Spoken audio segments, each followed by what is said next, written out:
आप यदि किसी कंपनी में जॉब कर रहे हो और काम करने के दौरान जाने अनजाने एक्सीडेंट हो जाता है, और या फिर किसी अपने होम टाउन से दूर किसी दूसरे सिटी में जॉब कर रहे हो और कंपनी के बाहर आउटडोर आपका एक्सीडेंट हो जाता है और आपको तुरंत ही हॉस्पिटल एडमिट कराया जाता है, तो हॉस्पिटल का खर्चा बहुत ज़्यादा होता है। आप कैसे मैनेज करोगे?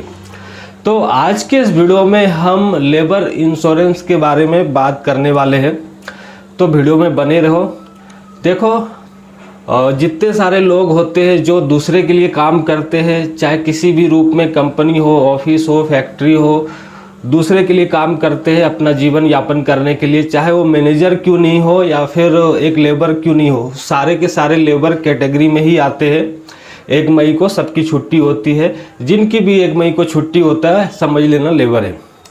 तो लेबर इंश्योरेंस के बारे में आज के इस वीडियो में हम बात करने वाले हैं। बहुत सारे लोग हैं जो जॉब तो ज्वाइन कर लेते हैं कहीं ना कहीं अच्छी सैलरी देख करके, अच्छी फैसिलिटी देख करके। यदि आपको लेबर इंश्योरेंस नहीं मिलता है तो आप बहुत बड़े खतरे में पड़ सकते हो उस टाइम जब आपका एक्सीडेंट हो जाता है। मैं ये नहीं कर रहा हूँ कि आपका एक्सीडेंट होने वाला है। यदि बाय चांस किसी वजह से आपका एक्सीडेंट हो जाता है और आपको हॉस्पिटल में एडमिट कराया जाता है, यदि कंपनी के अंदर आपका एक्सीडेंट होता है और यदि आप कंपनी रोल पे हो या फिर कॉन्ट्रैक्ट रोल पे हो, उस समय यदि आपका कोई इंश्योरेंस नहीं है, इंश्योरेंस प्लान नहीं है, कंपनी तो आपको उस टाइम एक्सीडेंट के टाइम आपको हॉस्पिटल में एडमिट करा देगी। उसके बाद आपका सारा खर्चा कंपनी उठाएगी। कंपनी आपको बाद में बोलेगी 50-50, आधा खर्चा कंपनी उठाएगी, आधा खर्चा आपको उठाने के लिए बोलेगी। कंपनी के पास तो बहुत सारे पैसे, उन्हें 10, 20, 50 हज़ार देने में कोई बहुत बड़ी आपत्ति नहीं होगी, लेकिन वो आपसे हाफ पेमेंट लेगी। जो हाफ पेमेंट है आपकी, यदि आपके पास उस समय नहीं होगी तो आपकी वो सैलरी से कट करेगी। यदि आपका खर्चा 50 हज़ार रुपये आता है, किसी वजह से एक्सीडेंट हो गया, आपको हॉस्पिटल में एडमिट कराया गया, पूरी खर्चा, यदि नॉर्मल एक्सीडेंट है, आप ठीक हो गए, तो आपका आधा खर्चा आपको देना पड़ेगा। कभी कभी बहुत बड़ी दुर्घटना हो जाती है, हाथ पांव चले जाते हैं, तो उस समय कंपनी तो आपको पूरी तरह से इलाज करा देगी। हाथ तो रिटर्न नहीं आएगी, पांव रिटर्न नहीं आने वाला है। उस समय कंपनी क्या बोलती है, आप तो काम करने के लायक नहीं बचोगे, तो कंपनी आपको 2, 4 साल, 5 सालों के लिए आपकी जो बेसिक सैलरी है वो देती रहेगी, ताकि आप उस पेमेंट से अपना खर्चा चला सको या फिर कोई बिजनेस कर सको। तो चलिए, आपको हम बताने वाले हैं कि लेबर इंश्योरेंस कितने टाइप के होते हैं इंडस्ट्रियल में, मतलब कॉरपोरेट सेक्टर में। तो 3 टाइप के लेबर इंश्योरेंस होते हैं। पहला ESIC, दूसरा WC, तीसरा प्राइवेट इंश्योरेंस जो कि प्राइवेट कंपनी आपको देती है। तो पहला जो होता है स्टेट गवर्नमेंट का, और बहुत सारे जगहों पे ESI जो ऑन रोल जॉब करते हैं लोग कंपनी के अंदर, उसे ज़्यादातर ESIC इंश्योरेंस ही मिलता है। दूसरा WC, ये ज़्यादातर कॉन्ट्रैक्ट के अंदर यदि आप काम करते हो तो कॉन्ट्रैक्ट वाले जो लोग होते हैं उन्हें WC इंश्योरेंस दिया जाता है ज़्यादातर।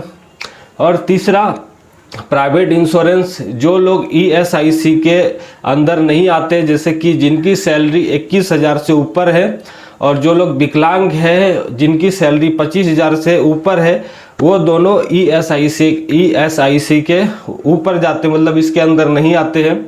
तो उन्हें कंपनी क्या करती है, उन्हें एक प्राइवेट इंश्योरेंस दे देती है। जितने सारे प्राइवेट इंश्योरेंस कंपनीज होती है उनके इंश्योरेंस उन्हें खरीद के दे देती है, कंपनी से उन्हें पेमेंट करता है और एक प्राइवेट इंश्योरेंस आपको दिया जाता है। अभी मेरे पास है प्राइवेट इंश्योरेंस, तो इसका एक लिमिट होता है महीने का, साल का, कि यदि आपको इसकी एक लिमिट होती है। जैसे कि 1 लाख यदि आपकी फैमिली है तो 1.5 लाख, यदि आप बहुत अच्छे पोजीशन पे हो तो उस हिसाब से इसकी लिमिट बढ़ती जाती है। जितना का आपका पैकेज है उस हिसाब से आपका इंश्योरेंस मिलता है।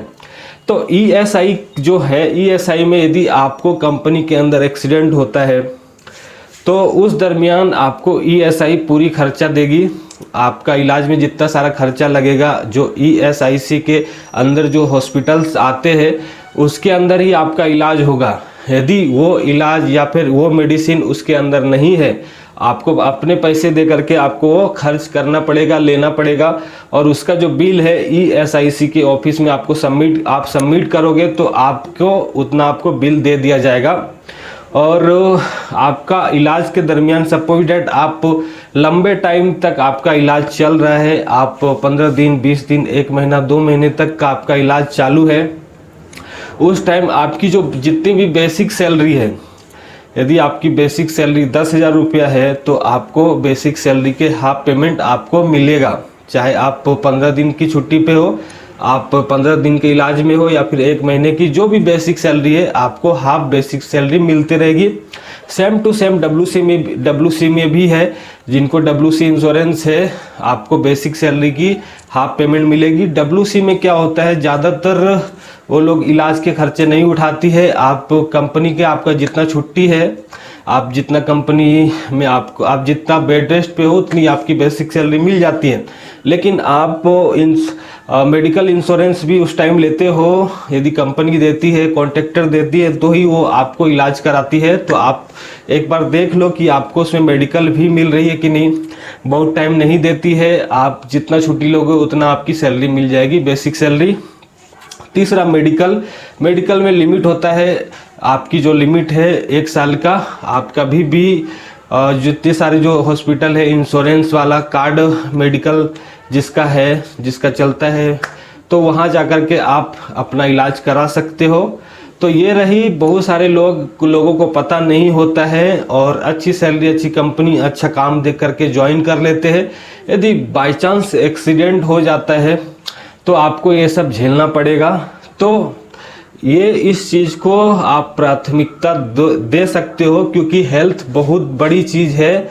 यदि हेल्थ नहीं है तो कुछ भी नहीं है, ठीक है। आप पैसा तो कभी भी कमा सकते हो, लेकिन एक बार आपका हाथ चला गया, पाँव चला गया, कंपनी के अंदर बहुत बड़ा एक्सीडेंट हो गया, लंबा खर्च हो गया, आप 1 साल में 1-2 लाख रुपए कमाओगे, लेकिन एक्सीडेंट होने के बाद 1 ही महीने में 2-3 लाख रुपए खर्च हो जाएंगे। आपके पास इंश्योरेंस है तो इन खर्चों से आप बच सकते हो।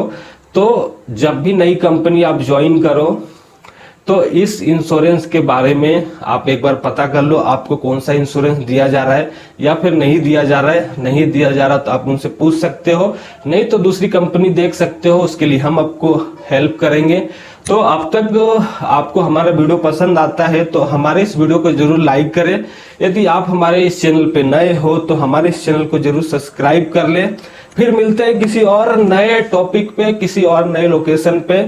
तब तक के लिए हमें इजाजत दे, ठीक है।